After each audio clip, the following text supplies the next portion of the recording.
یہ جو محبت مخلوق کی محبت کی آپ بات کریں کہ اللہ کی مخلوق سے محبت بھی ہونی چاہیے اسی طرح، تو کیا یہ مخلوق سے محبت انڈسکریمنیٹ کیریکٹر کی ہے یا یہ کہ کچھ مخصوص مخلوق سے مخصوص نوعیت کی محبت ہوگی؟ نہیں، محبت تو ہر مخلوق سے ہوگی، اب اس کی ذرا سی درجہ بندی ہوگی، ہاں یہ اس میں ذرا سی پرائرٹیز ہوں گی، یہاں کنفیوژن نہیں ہونی چاہیے۔ بالکل، اس میں اب بعض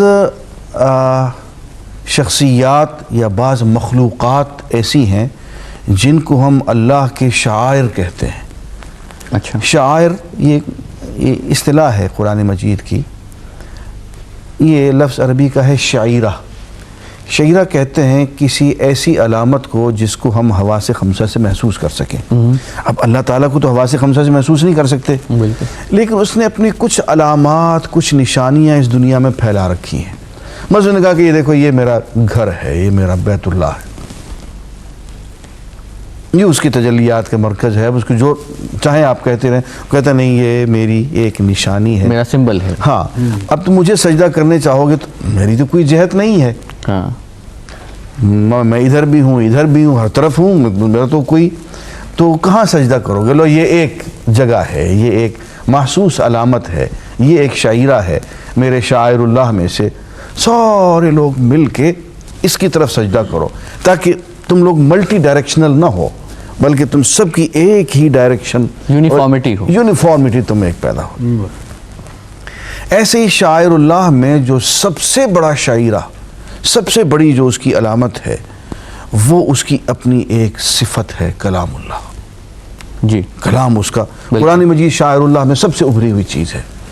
نبی کی ذات کلام اللہ کے بعد سب سے بڑا درجہ رکھتی ہے۔ جی، کلام اللہ چونکہ اللہ کی صفت ہے اور نبی اللہ کی مخلوق ہوتا ہے، تو نبی کی ذات کو مخلوقات میں سب سے بڑا درجہ جو ہے وہ نبی کی ذات کا ہوتا ہے، اور انبیاء میں۔ انڈرسٹینڈیبل ہے، بالکل صحیح ہے، بالکل صحیح۔ اچھا، اس کے بعد پھر اب جو لوگ نبی اکرم صلی اللہ علیہ وسلم سے جتنے زیادہ قریب ہوں گے اتنے ہی زیادہ محترم ہوتے چلے جائیں گے، اور یہ وہ درجہ بندی جس کا یہاں درجہ بندی شروع ہو جائے گی۔ ٹھیک، اس میں حضور اکرم صلی اللہ علیہ وسلم کے اہل بیت بھی آ جاتے ہیں، حضور کے صحابہ بھی آ جاتے ہیں، حضور کے وہ سب لوگ جو چاہنے والے ہیں وہ سب اس میں آ جائیں گے۔ یہاں تو میں ایک بات آپ بھی اور بھی کہتا ہوں، کہ شاعر اللہ کی بات ہو رہی ہے تو میں اپنے طالب علموں سے ایک بات یہ بھی کہا کرتا ہوں کہ دیکھو، یہ جو کتاب تمہارے ہاتھ میں ہے یہ بھی شاعر اللہ میں سے ہے۔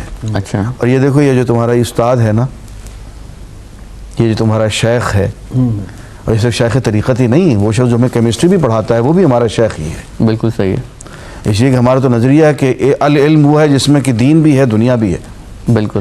اس کا توازن جب بنتا ہے دین اور دنیا کا تو پھر العلم بنتا ہے نا، صحیح علم جو ہے، متوازن علم۔ تو ہر استاد جو ہے جس سے ہم کچھ سیکھتے ہیں وہ شاعر اللہ کے درجے میں ہے۔ اچھا، اس لیے وہ درجہ بندی کے زمرے میں ہمارے والدین جو ہیں وہ شاعر اللہ میں سے ہیں۔ صحیح۔ اچھا، خود درس گاہیں، تعلیمی ادارے جن کے ہم توڑ پھوڑ کرتے ہیں، یہ سب شاعر اللہ میں سے ہیں۔ اور میں آپ کو بتاؤں، یہ ہمارا ملک پاکستان جو ہے نا، یہ بھی اسی زمرے میں آتا ہے، یہ اللہ کی نشانیوں میں سے۔ ڈاکٹر صاحب ایک بات، ایک تو اس لیے کہ دیکھیے 27 رمضان، لیلۃ القدر، وسط شب اور لیلۃ الجمعہ، ایسی گھڑی میرے تصور میں اس سے بڑی گھڑی نہیں آ سکتی۔ اتنے اچھے مومنٹ سنکرونائز ہو کے، وہ سنکرونائز کون کر سکتا ہے؟ کس کے تصور میں ہے، کس کے بس میں ہے کہ یوں اکٹھے، اور وہ بھی آدھی رات، وہ گھڑی جس کو لوگ ڈھونڈتے پھرتے ہیں، وہ تو صرف اہل اللہ ہی جانتے ہیں۔ ہمارے بزرگوں نے بتایا کہ یار وہ کیا گھڑی تھی اس وقت جب پاکستان کا اعلان ہو رہا تھا۔ ایک میں چھوٹی سی وضاحت آپ سے اس سٹیج پہ چاہوں، آپ کہہ رہے تھے کہ مخلوق اللہ سے محبت جو ہے وہ اللہ تعالیٰ کے ساتھ محبت کی ڈائریکٹ مینیفیسٹیشن ہے یا اس کا ڈائریکٹ نتیجہ ہے۔ تو مخلوق تو اللہ تعالیٰ کی پورے زمین پر پھیلی ہوئی ہے، تمام مختلف اقوام کے لوگ مخلوق ہیں، اور ان میں سے بے شمار ایسے اقوام جن سے ہماری سیاسی طور پر ہماری انڈرسٹینڈنگ بالکل بھی درست نہیں ہے، اور ہمارے ان سے بیلیجرنٹ پوائنٹ کے تعلقات بھی رہے ہیں۔ تو اس صورت میں آپ اتنے اس تھیسس کو کیسے، اس ایکسیپشن کو کیسے جسٹیفائی کریں گے؟ جناب صوفی صاحب، یہ جو اللہ والے لوگ ہوتے ہیں نا، یہ محبت کیا کرتے ہیں، ہر ایک سے کیا کرتے ہیں، کہیں دو طرفہ ہوتی ہے، کہیں ایک طرفہ ہوتی ہے۔ اچھا، ہم سب سے محبت کریں گے، زیادہ سے زیادہ یہ کہ کوئی ہم سے نہیں کرے گا تو وہ ایک طرفہ ہو جائے گی، لیکن اس میں بہرحال درجہ بندی ضرور ہوگی، پرائرٹیز ضرور ہوں گی۔ اب ظاہر بات ہے کہ میرے لیے میری یہ دھرتی جو ہے، یہ پاکستان جو ہے، یہ اللہ کی نشانیوں میں بہت عظیم نشانی ہے. بالکل صحیح. میں سچی بات یہ ہے کہ اللہ کے رسول اور قرآن کے بعد اس کو درجہ دیتا ہوں. بہت اچھے, بالکل صحیح. سب سے بڑی نشانی جو ہے ہمارے نزدیک وہ بیت حضور کی ذات ہے اور اس کے بعد قرآن ہے. صحیح ہے نا جی؟ جی چلیے رعایت کر لیجئے, بیت اللہ قرار دیجئے تیسرے درجے پہ. چوتھے درجے پہ تو پاکستان ہی ہوگا بھائی صاحب. صحیح. یہ میں ذمہ داری سے کہہ رہا ہوں اور ایک فقیہ کی حیثیت سے کہہ رہا ہوں, جذباتی طور پہ نہیں کہہ رہا ہوں. اور اس ملک میں رہتے ہوئے جو دل و جان کے ساتھ اس ملک کا وفادار نہیں ہے اور جس کا دل اس ملک کی دھرتی کے لیے دھڑکتا نہیں ہے, مجھے اس کے اسلام پہ شک ہے. کیونکہ یہ حقوق العباد کا بہت امپورٹنٹ. حقوق العباد میں سب سے بڑی بات جو ہے تو شاعر اللہ ہے نا, حقوق اللہ میں. بالکل. قرآن مجید میں کہا کہ وَمَن يُعَظِّمْ شَعَائِرَ اللَّهِ فَإِنَّهَا مِن تَقْوَى الْقُلُوبِ. جو شخص اللہ کے شاعر کی تعظیم کرتا ہے تو یہ تو پھر دلوں کے تقوی کی بات ہے. تو پہلی بات یہ ہے کہ اس ملک میں اللہ اور رسول کی محبت, قرآن کی محبت, بیت اللہ حرمین کی محبت, چلیے اس کے بعد تو یہ دھرتی ہے پاکستان ہے. اس کا مطلب یہ ہے کہ پاکستان سے لائلٹی جو ہے ہماری وہ حقوق العباد کا. حقوق العباد نہیں جی, حقوق اللہ شاعر اللہ پہ بھی میں بات کر رہا ہوں. حقوق العباد, حقوق العباد تو اس میں تو آئے گا ہی آئے گا یہ, لیکن حقوق اللہ کا میں حصہ اس کو, چونکہ میں اس کو اللہ کی علامات قرار دے رہا ہوں. جی وہ تو حقوق اللہ میں ایک اللہ کا حق یہ ہے کہ اس کی جو علامات ہیں شاعر اللہ ہیں.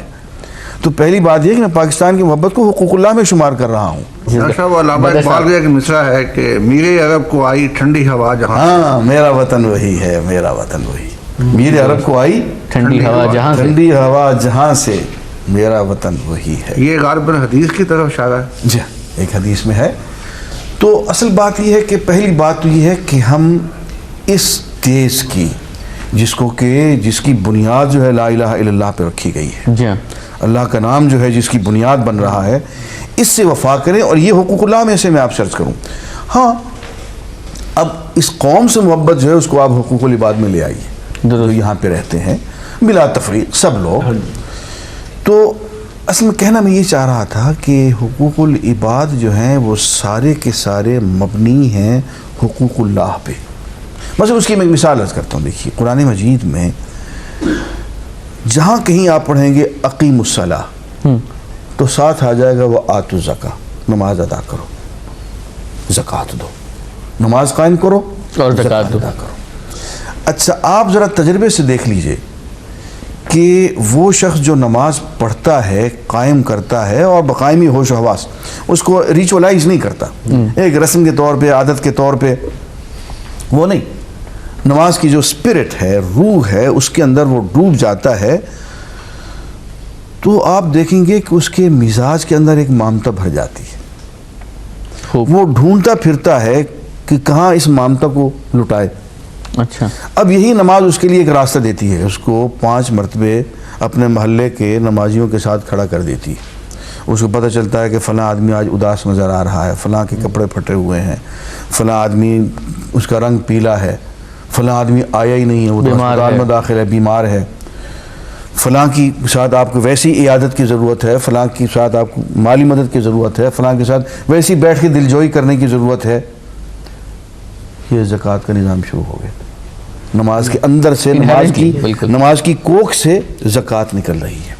یہی وجہ ہے کہ آپ دیکھیں گے کہ نماز قائم کیے بغیر جو لوگ زکوٰۃ دیتے ہیں وہ صرف فراڈ کرتے ہیں, وہ صرف دکھاوا کرتے ہیں. ان کی کوئی زکوٰۃ چھپے ہاتھوں نہیں آتی ہے, وہ اشتہاروں کے راستے سے آتی ہے. آپ دیکھ لیجئے گا, آپ آزما کے دیکھ لیجئے. ہاں وہ لوگ جو نماز قائم کرتے ہیں اور ان کے دلوں میں اللہ کی رحمانیت اور رحیمیت منعکس ہو چکی ہوتی ہے, ایثار کا جذبہ, مامتا ان کی اس سے وہ لبریز ہو چکے ہوتے ہیں, تو وہ زکوٰۃ ادا کرتے ہیں, صدقات دیتے ہیں, اس پہ بھی ان کا اطمینان نہیں ہوتا ہے. زکوٰۃ کے علاوہ بہت کچھ دیتے چلے جاتے ہیں اور کسی کو پتہ بھی نہیں چلتا. ہاں جب وہ مرتے ہیں تو پتہ چلتے ہیں کہ اوہ کتنے لوگ پریشان ہو گئے, کتنی بیوگان, کتنے یتیم جو تھے بیچارے بے سہارا ہو کے رہ گئے. تو اب صلاۃ کیا ہے؟ یہ حقوق اللہ میں سے نماز جو ہے, حقوق اللہ میں سے ابھری ہوئی چیز جو ہے عبادات میں صلاۃ ہے, نماز ہے. مگر اس کی کوکھ سے جو چیز جنم لے رہی ہے وہ زکوٰۃ ہے. کہ آپ نماز ادا کرتے ہیں تو زکوٰۃ کی طرف یہ آپ کو خود بخود دھکیل دیتی ہے. مطلب یہ ہے کہ آپ اگر حقوق اللہ ٹھیک سے ادا کرتے ہیں تو حقوق العباد کی طرف آپ خود بخود رغبت ہوتی ہے. ہاں رغبت ہو جاتی ہے, آپ اس کی طرف منتقل ہو جاتے ہیں. یعنی آپ اگر تھوڑا سا اور آگے بڑھیں گے, انالیسس اس کا آپ کریں گے, تجزیہ کریں گے, تو آپ کو چلے گا کہ تمام حقوق العباد جو ہے وہ کسی نہ کسی شکل میں حقوق اللہ پر مبنی ہے, سے منسلک ہیں. یہی بات ہے کہ ترتیب یوں ہے کہ پہلے علم کے ذریعے سے عقائد پہ لایا جاتا ہے, ایمان یقین کو پختہ کیا جاتا ہے, اس کے بعد عبادات کی طرف لاتے ہیں. جی, یہ دونوں چیزیں مل کے اخلاق کی تربیت کرتی ہیں. ٹھیک. یہاں میں یہ دعویٰ کرتا ہوں کہ جس شخص کے اخلاق درست نہیں ہوئے ہیں تو پتہ چل گیا کہ یا کہیں عقیدے میں خرابی ہے یا کہ عبادت میں کہیں خرابی ہے, درمیان میں کہیں فنی خرابی موجود ہے. ہاں, اسی وجہ اخلاق ٹھیک نہیں ہوئے ہیں. ہاں, اسی لیے اگر اس نے عقائد اس کے ٹھیک ہیں, عبادات اس کی ٹھیک ہیں, اخلاق خراب ہونے کا سوال پیدا نہیں ہوتا ہے. معلوم ہے کہیں درمیان میں کوئی خلل, کوئی تار کٹ گئی ہے, رابطہ منقطع ہو گیا, اخلاق میں گڑبڑ ہو گئی. اخلاق جب درست ہو جاتے ہیں تو معاملات خود بخود درست ہو جاتے ہیں. نتیجہ جو ہے, جو لٹمس ٹیسٹ ہے ایک شخص کے مومن ہونے کا, وہ معاملات درست, وہ آخر کی چیز ہے. اس لیے آپ فرمایا کہ الدین المعاملہ, دین معاملے کے درست ہو جانے کا نام ہے. اب حقوق اللہ میں جو دو ابھری ہوئی جو اصل چیزیں ہیں وہ اخلاق ہے اور معاملات ہے. اب اخلاق پہ سارا زور دیا گیا ہے صوفیہ کی کتابوں میں, چلتے وہ بھی اسی ترتیب سے ہیں. جی. حقوق اللہ, اسی کیا ہے, حقوق اللہ میں پہلے عقائد, پھر عبادات, پھر اخلاق کی درستگی, اور پھر معاملات کی طرف. اگر معاملات درست ہو گئے ہیں تو پتہ چلا کہ پیچھے سے درست ہے. اگر معاملات ہی درست نہیں ہوئے ہیں تو آپ کو لوٹ کے, جیسے وہ الیکٹریشین ہوتا ہے نا, وہ دیکھتا ہے کہ دیکھیں تار کہاں کٹی ہوئی ہے, وہ بالکل پیچھے کی طرف بھاگتا ہے, مین سوئچ کی طرف آتا ہے. ہاں, کہ وہ دیکھیں کہاں سے کنیکشن ٹوٹ رہا ہے, کہاں فیوز اڑا ہوا ہے. تو پھر کہیں عقائد میں کوئی فیوز اڑا ہوا ہوگا, یا عبادات میں کہیں کوئی فیوز اڑا ہوا ہوگا. اگر کوئی صاحب اپنا بلب ویسی جلا کے بیٹھ جائیں بغیر مین سوئچ کے, حقوق العباد پورے کر رہے ہوں کسی اور وہ حقوق اللہ کی طرف رغبت جو ہے, نمازی نہ ہو اور زکوٰۃ پوری طرح نہ دے پاتے ہوں, یا اگر دیتے ہوں اور باقی جو احکامات ہیں وہ نہ کرتے ہوں, اس کے باوجود وہ ایک اچھے ہمسائے ہوں, وہ ایک اچھے پڑوسی ہوں, وہ ایک اچھے شہری ہوں, تو اس حوالے سے آپ انہیں کہاں پر, ہاؤ وڈ یو ریٹ ہم؟ دیکھیے ایسا ہو جاتا ہے. مثلا ایک شخص جو ہے, حاتم طائی کا بیٹا ہے, وہ سخاوت کر رہا ہے, معاملات میں سیدھا ہے. یہ چیز اس نے اپنے والد سے, اپنے ماحول سے اخذ کر لی, ورثے میں پا لی. لیکن آپ ذرا تھوڑا سا اس کو ڈیٹ بیک کریں کہ یہ آئی کہاں سے. آپ اگر اس کو تھوڑا سا اس کا تجزیہ کریں گے, اس کو پیچھے کی طرف لے کے جائیں گے, تو پتہ یہ چلے گا کہ مین سوئچ میں کہیں عقائد تھے, عبادات تھے, اخلاق کی تربیت تھی, معاملات کی درستگی تھی. اس کو پھر آگے انہوں نے منتقل کرنا شروع کیا, نسلاً بعد نسلاً. لیکن مین سوئچ آپ ہمیشہ یہ دیکھیں گے, نبوت ہوگی, درست, اور نبوت کے راستے سے آئے ہوئے عقائد ہوں گے, عبادات ہوں گی, اخلاق کی درستگی ہوگی, ایک تربیت کا نظام ہوگا, اس تربیت کے نظام میں یہی عبادات ہوں گی, یہی سب کچھ ہوگا, یہی سارا اخلاق ہوگا, اور پھر آگے جا کے معاملات کی وہ بات ہوگی. وہ آپ اس کو ڈیٹ بیک کر کے دیکھیں, الٹیمیٹ سورس یہی ہوگا, ترتیب یہی ہوگی, عقائد, عبادات, اخلاق, معاملات. ڈاکٹر صاحب سے